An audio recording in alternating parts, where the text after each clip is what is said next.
Good afternoon. Welcome to Raul Baluma Tabaransa YouTube channel.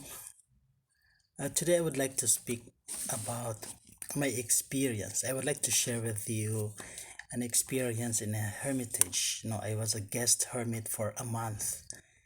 And before I will share that one, I would like to invite you again to please watch, like, and subscribe to this channel. You will learn a lot.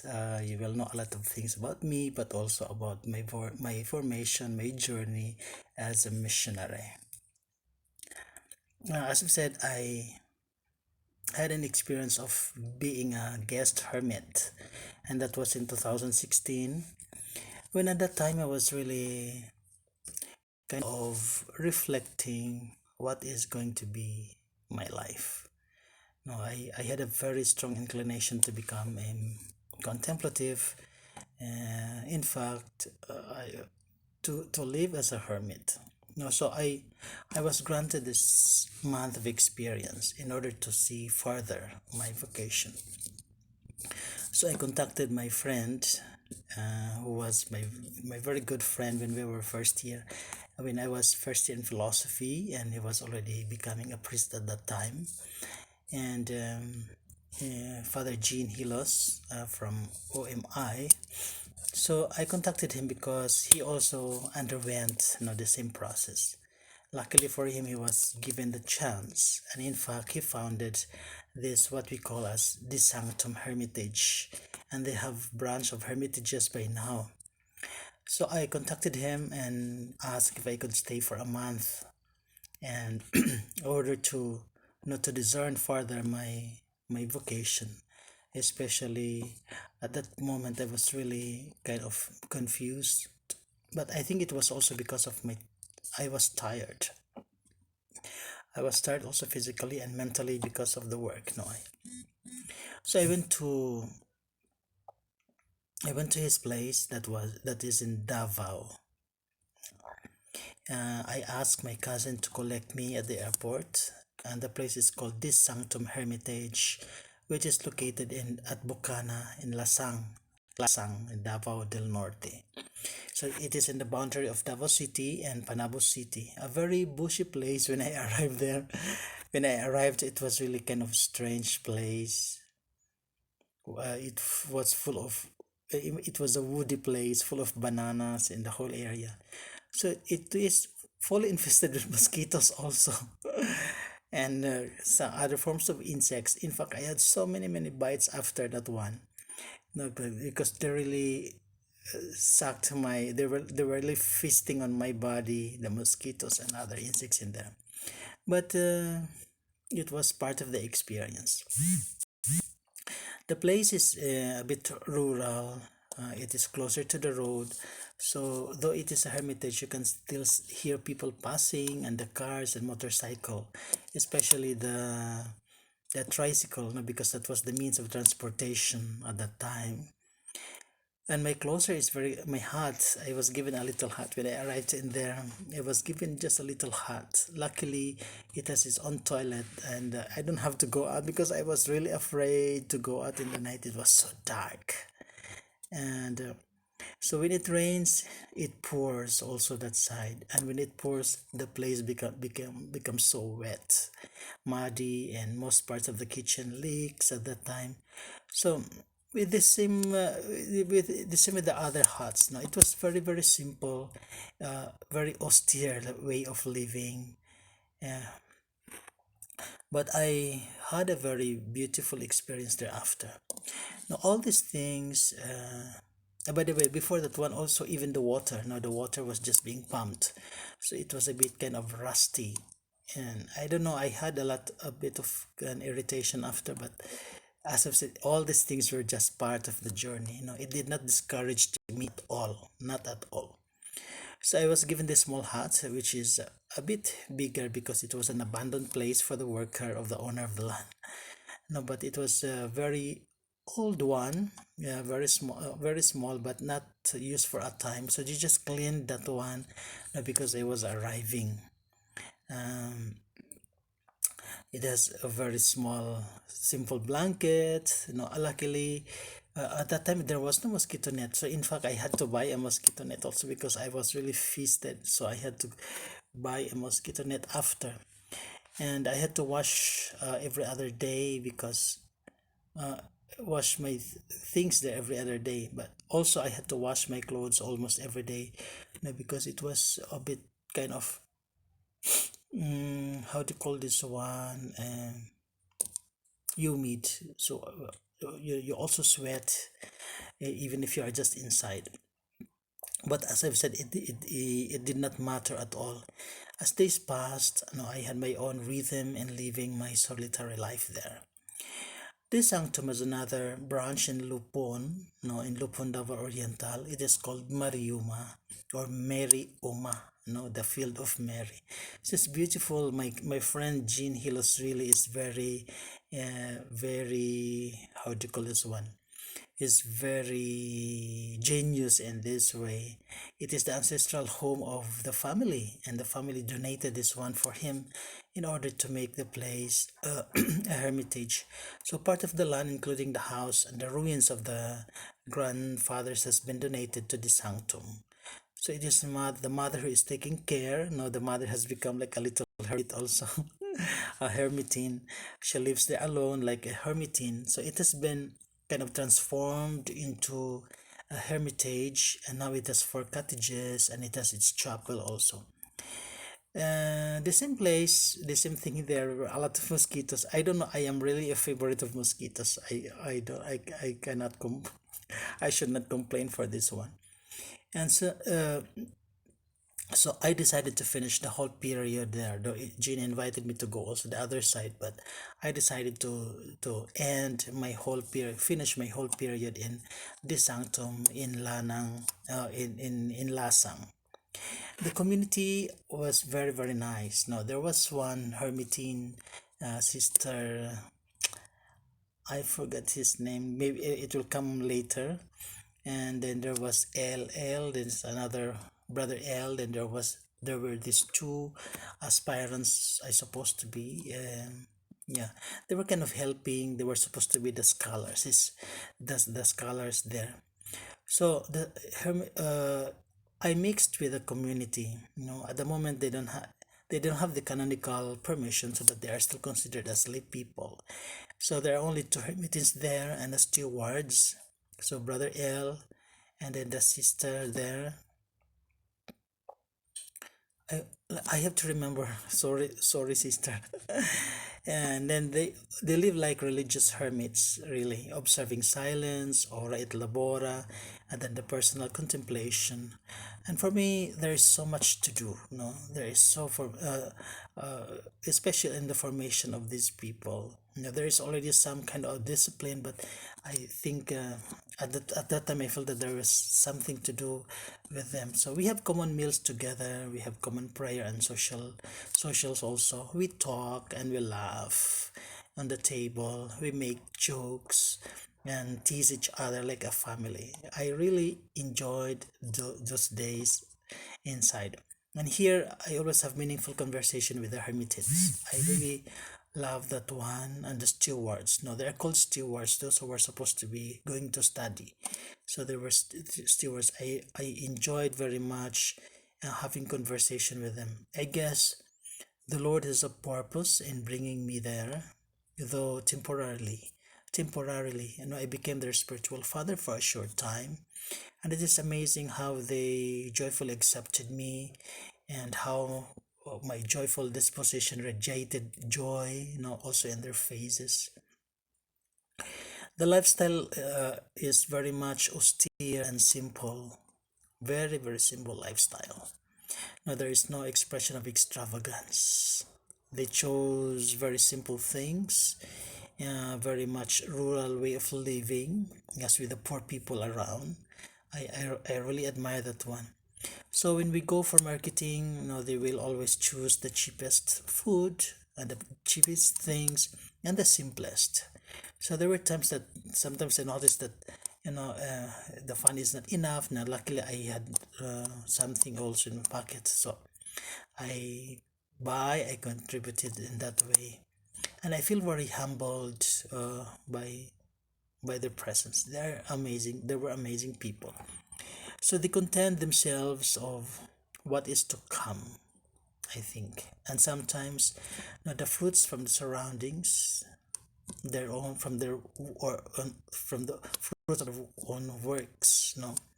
One time I invited them to eat at Mang Inasal and just to have an experience outside. They were so happy. And I bought halo-halo for them. Uh, it was really very good. They have very beautiful prayer provision to the God of generosity. I love that prayer. A prayer for provision to the God of generosity. I love it just listening them praying. I intentionally did not memorize it because I want to listen the prayer intently from their lips. No, because when they prayed it together and spontaneous, how do you call this one? In rhythm. I really enjoyed listening when they were praying themselves the prayer for provision to the God of generosity. Clothings are very simple. I learned this one to live in this way. When I went there, I only had 4 shirts to alternate. Imagine for the whole month, I only had 4 shirts to alternate every other day, and 1 pair of jeans and few pairs of underwears.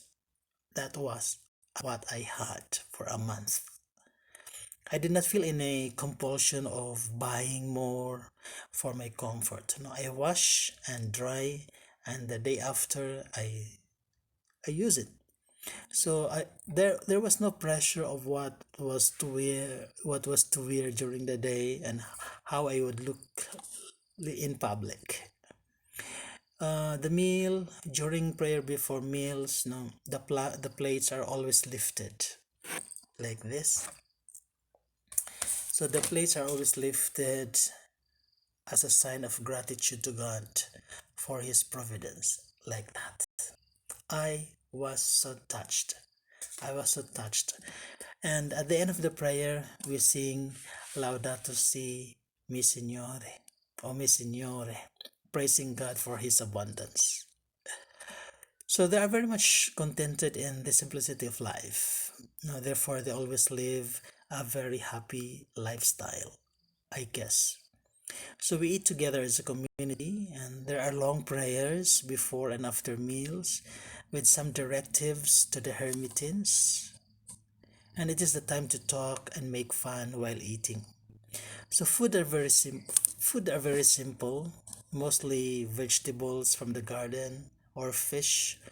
Very seldom we eat meat. No, so far I could remember we only had twice that we had meat. So there is no use of magic sarap or vichin or any seasoning. No, the meal is always treated holy. I love that one every single meal. Now the meal is always treated as holy. Prayer. My prayer as a guest hermit. Like any religious community, all join together for the liturgy of the hours and the other common prayers, the hermitines and the stewards. So the other difference is the addition of many devotional prayer, and they had a lot of devotional prayers and for special intentions, which I always respect. I always love listening when they pray their additional prayers and their intentions. I love the feeling of waking up early in the morning to pray the rosary. So at 5 o'clock we pray the rosary. So I prepare myself early for that. Now we have many special occasions of rosary prayer, at times at 3 o'clock in the afternoon or in the evening during Ora et Labora, as we make soap also, or we're packing soap because the main income for the Hermitage is the soap making. So we pack, and while we were packing, we were also praying the rosary. I take this occasion of traditional prayer as very privileged, especially that I don't do this in a busy life when I was still in Manila. I was very busy with other works, and I had masses and ministries outside. So the mass is always a beautiful occasion for us. We normally we celebrate mass in the evening. All of us, the hermitans, and the stewards, we decided to have uh, shared mass, sharing instead just of the homily. And I love listening their testimonies of their life. Very beautiful how God shaped them little by little at the sanctum. All of them have very complicated and troublesome family backgrounds. I was very, very, it's not sad, but I felt the pain of the struggles that these people were facing. Yeah, it was Sister Angie and Brother L and the stewards. But the sharing, so I get humble. I was really very humbled by the poor beginnings and their stormy lives that they were facing and trying to process in their prayers. No, it's so beautiful. The work are many. There are many little things to be done there. The place is not so big, and it is full of bananas, a lot of trees. So we clean sometimes. But I'm more at home in the dirty kitchen, so I cook for them. That was my humble contribution. I cook for them. I help most often in in the meals, preparing them myself for the community. I buy a few things that are needed, and then I cook for the community. As I've said, the main work of the community is soap making, labeled as Bellissimo, no, which I fully participated. It does not take long. They do the mixing, and I help in the molding, and but most of all in the packing. So they have many orders which they were trying to cope at that time. So that was their main income, really. Amazingly, any time of the day, they do also personal prayers. Before working, they work silently for other things. I love that. I miss that. When they do the packing, even if there is television, they work silently. Or they pray the rosary while working. They're very focused with their work, so that work becomes a prayer. I miss this hermit life. I guess I guess the period of solitude, I had a luxury of rest in body, in mind, and also in spirit. Now, I had a luxury of quiet and solitude, which also helped me to acquire good sleep during the day, good time for prayer, and then good rest in the night. Sometimes even during the day, in my time of meditation, I really slept like a baby. No, it brought back the rhythm. After, as I've said, after very busy lifestyle in Manila, I had another lifestyle which was putting me to rest, really. Another form of rest for me was writing, journaling, or painting. I read a few books, but most I spent my time alone in my hut or in the chapel. So the sea is not far away, so we went for swimming as form of our community rest because it's just very close. Or sometimes we go for fishing when we don't have food. We go and we walked to the sea or take a tricycle and we go for fishing. I walked in the neighborhood quite a few times, and especially in the morning or after prayer in the afternoon before the mass. So the neighborhood is also it's not very rich. It's also a bit poor, but they are very respectful people. So I walked meditatively, slowly but very attentive to my surroundings. God was there. In spite of that poverty, I felt very much the presence of the Lord. I have in the past, a writer said, I have never found a companion that was so companionable than solitude. And I think at that time I tried to make it a motto. My best companion is solitude. And I experienced that one in the sanctum. I started stepping back in silence. Instead, promised to myself that I will pray, I will work, I will write, read, or paint if I want.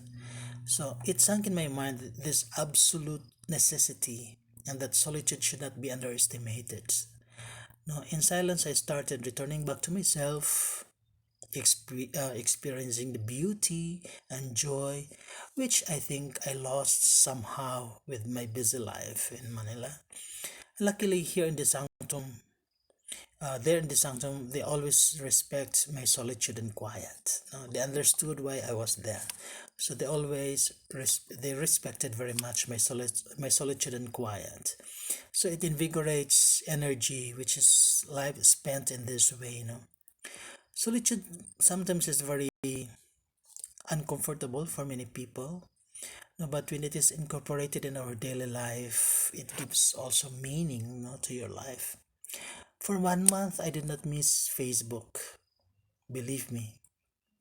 For 1 month, I did not miss Facebook or the work or even some people. No, I felt not obligated to check for messages or in social media. Of course, there were times that I was feeling some sense of boredom, but I easily adapted to my new environment. I received a lot of text messages which I never answered. No, it was really a solitude for me. Many questioned my silence, where I am, and what I am doing. No, but I did not feel obligated to reply. Sometimes even to my family, I was very, very silent. Here I was alone there I was alone many times, but I was never lonely. Solitude was my greatest companion. Also, it was in the sanctum that my soul found its abode. I was very much at home. I remember the mission, no matter how busy my life was, at the end of the day, it was always silence. It was for personal prayer. So there was more time to reflect, to think, and to pray. I thank God that has given me this intelligence to understand my life, my need. When we are very busy at work, we don't see all the things very well.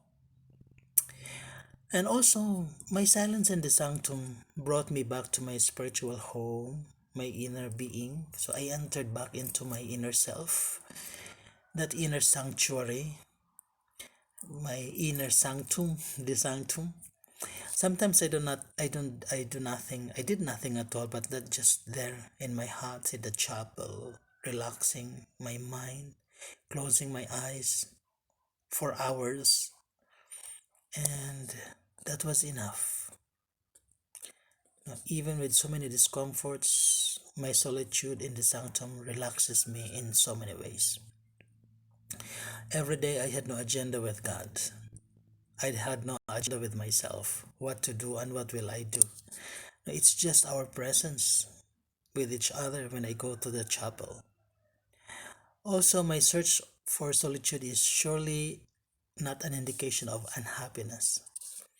As once asked me if I am happy, of course I was very happy. I am very happy. And I needed that silence because I want to win back that kind of happiness, no. But I entered there not because I wasn't happy. I was happy. I just needed something solid, concrete, solitude with the Lord. No. So my solitude was never an expression of sadness or incompleteness. It was a time of getting better communication with God. Beautiful. I was living each day happily and contently, even with the absence of many comforts or material gain. Now I gained dependence and then reliance on God's providence and discipline. Disciplined myself in that way. No. So silence, it was not always golden also. There were a lot of distractions. Even if you seek solitude with God, no, you will be distracted in many other things. And I had to adjust with that. I had to adjust with the distraction and to become part of that. So as I was an adopted member, no, and a guest hermit at that time. So I go with the rhythm, ora et labora. I don't think that I was selfish in that way of asking for a month of solitude. I was longing. I was longing a period in this way. So I felt that I needed to go back to the basics of my life: simplicity and quiet. When I was in Manila, all my life revolves around work, office, masses, ministry, home, sleep, sometimes tired, and wake up, you pray, still you say the mass, you have mass in the morning in other parishes, work the whole day. So it was revolving in that way. Office works, I felt I had enough, no? So I think I was worn out in mind, I was really worn out in spirit, also my body.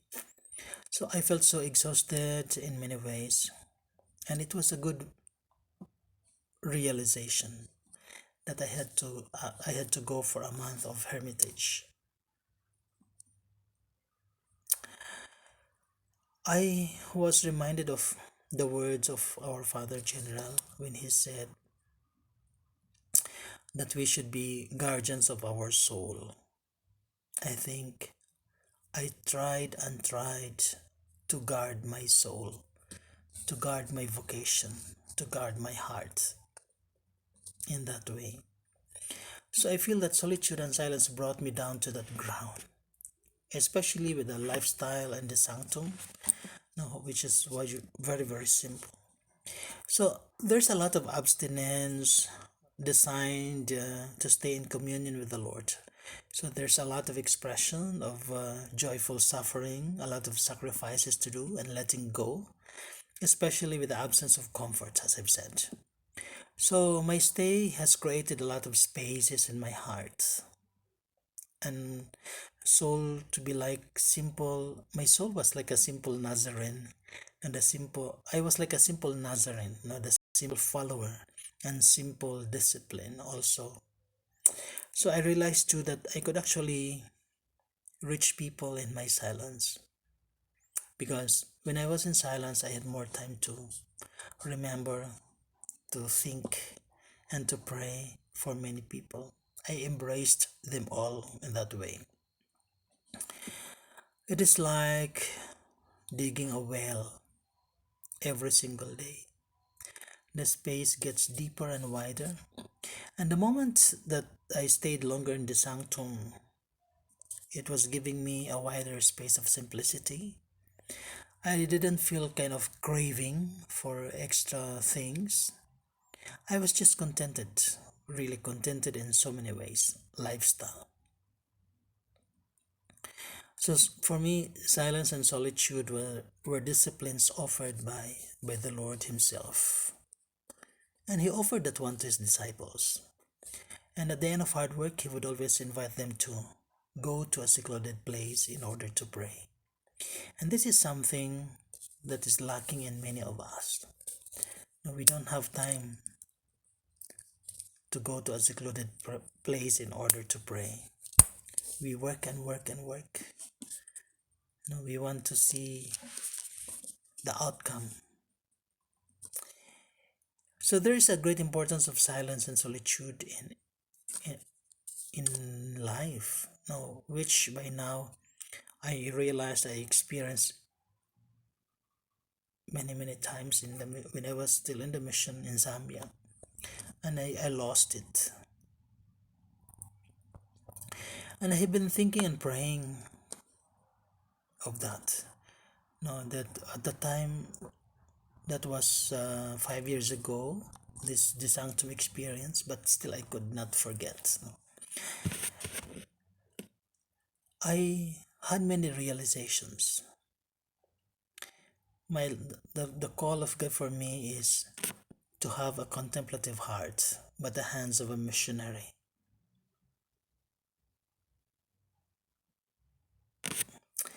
I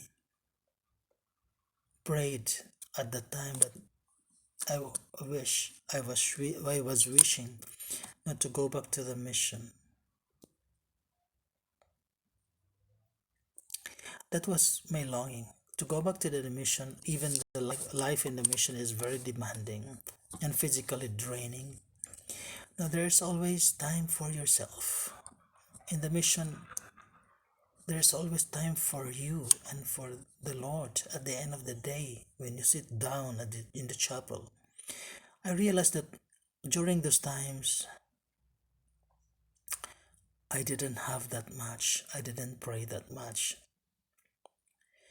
But I am very resolved that, as I've said, the call of God for me is to have the heart of a contemplative, but hands of a missionary, a Comboni missionary. That I can always do mission. So my compassion is my realizations really brought me back into my senses that that mission is my life, not the city, not Manila at that time, because I was overburdened. I felt like burdened. And I was sharing these things with Father Jean at the time also. I He told me to give it a try, no, but to think it, to think deeper and deeper. If it is for me, the Lord will do it for me. So that compassion for my compassion for the congregation is that I am a Comboni missionary and I will die a Comboni missionary. And that was the my heart was saying, though I will live in simplicity, in silent life in the mission, I live a missionary life in silence. So that one, I had many beautiful experiences there, and I'm so very grateful to the Lord for this opportunity, because it brought me back into my inner self, shall we say. It, I really love that kind of experience. And I would like to end this one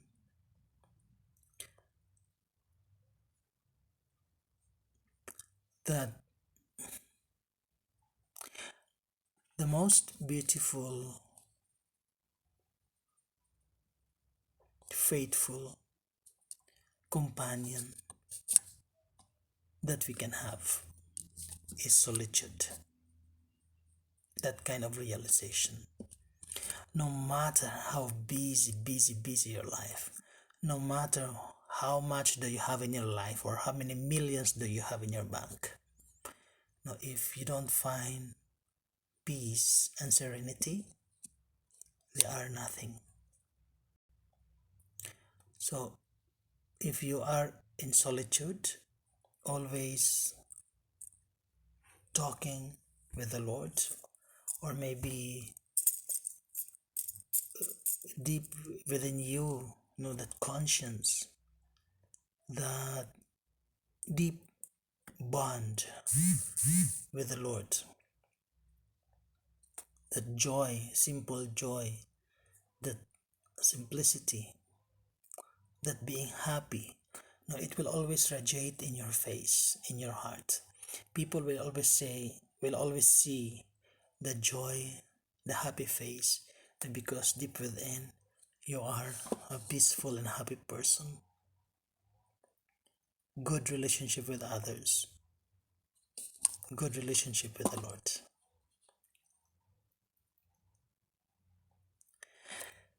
Thank you.